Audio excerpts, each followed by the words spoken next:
সকাল হইলে আমাদের একটাই চিন্তা থাকে সব বাড়ির বউদের, যে এখন রান্না করতে তো যাব, কিন্তু কি রান্না করব।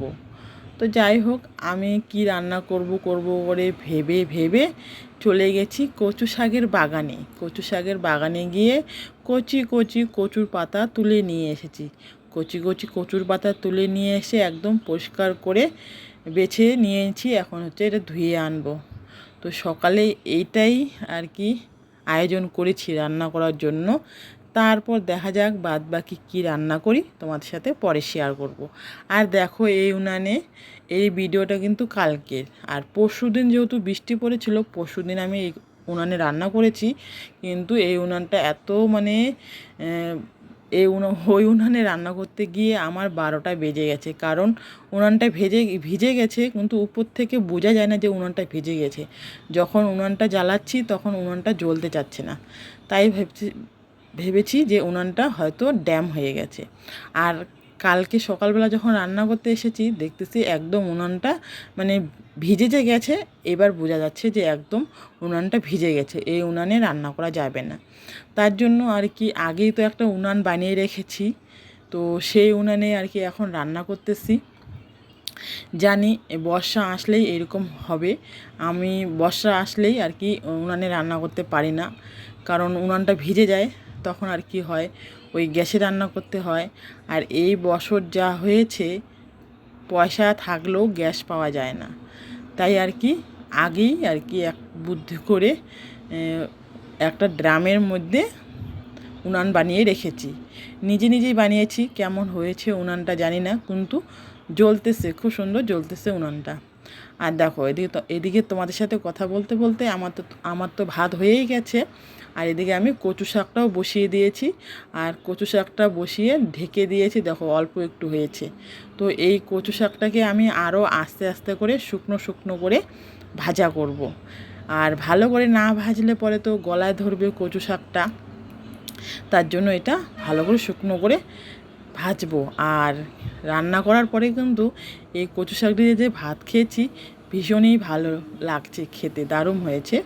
আর দেখো, এদিকে তোমাদেরকে দেখাচ্ছি। আর এই উনানটা দেখো, আজকে বোঝা যাচ্ছে যে এই উনানটা একদম ভিজেই গেছে। উপর থেকে বোঝা যাচ্ছে উনানটা ভিজে গেছে। ওই উনানে রান্না করা যাবে না যতদিন না বর্ষা সারতেছে আর কি। বর্ষা না সারা পর্যন্ত ওই উনানটা আর কি ভিজাই থাকবে, যতক্ষণ না রোদ উঠছে। 4-5 দিন যদি রোদ দেয় তাহলে কিন্তু উনানটা শুকিয়ে যাবে। আর এদিকে আমি প্লাস্টিকের মধ্যে উনান বানিয়ে নিয়েছি। তো যাই হোক, রান্না কমপ্লিট করে নিয়েছি। আর কি রান্না করব ভেবে চলো কী রান্না করছি তোমাদের সাথে শেয়ার করে দিই। এই দেখো, কচু শাকটা ভাজিয়ে নিয়েছি, শুকনো শুকনো করে কচু শাক ভাজা করেছি। আর এই কদিন ধরে না সয়াবিন ভাজাটা খেতে ভীষণই ভালো লাগতেছে, তার জন্য এদিকে সয়াবিন ভাজা করেছি। আর পাতলা করে মুসুরির ডাল করেছি। আর সাথে তো ভাত থাকবেই। তো চলো, এখন হচ্ছে আমি সবাইকে খেতে দিই। আর সবাইকে খেতে দিয়ে আমিও খেতে বসবো। খিদে পেয়েছে, কারণ এদিকে 10টা বেজে গেছে। তো সবাইকে খেতে দিয়েছি, সবার খাওয়া হয়ে গেছে। আর এখানে এখন আমি আর বরমশাই খেতে বসেছি। আর দেখো, আমি কিন্তু ডাল নিইনি। আমি হচ্ছে কচু শাক দিয়েই খাবো, মানে কচু পাতাটা যে ভাজা করেছি, ওই কচু পাতার ভাজা আর সয়াবিন ভাজা দিয়েই আমি ভাতটা মেখে মেখে খাচ্ছি। আর যখন খাচ্ছি না বন্ধুরা, মানে কি বলবো, কচু শাকের ভাজাটা এত মানে খেতে টেস্ট হয়েছে না, একটুকু গলায় ধরে না। আর আমি এদিকে ক্যামেরা চালু করে ভাত খাচ্ছি, তো বরমশাইও দেখতেছে। তার জন্য বরমশাইকেও একটু ক্যামেরায় নিয়ে নিলাম।